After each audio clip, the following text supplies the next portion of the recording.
श्रियकान्ताय कल्याणनिधये निधयेतिनाम् श्रीवेङ्कटनिवासाय श्रीनिवासाय मङ्गलम् लक्ष्मी सविभ्रमालोक सुभ्रूविभ्रमचक्षुषे चक्षुषे सर्वलोकानां वेङ्कटेशाय मङ्गलम् श्रीवेङ्कटाद्रिशृङ्गाग्रमङ्गलाभरणाङ्गये मङ्गलानां निवासाय श्रीनिवासाय मङ्गलम् सर्वावयव सौन्दर्य सम्पदा सर्वचेतसां सदा सम्मोहनायास्तु वेङ्कटेशाय मङ्गलम्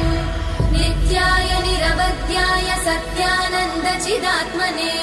सर्वान्तरात्मने श्रीमद् वेङ्कटेशाय मङ्गलम्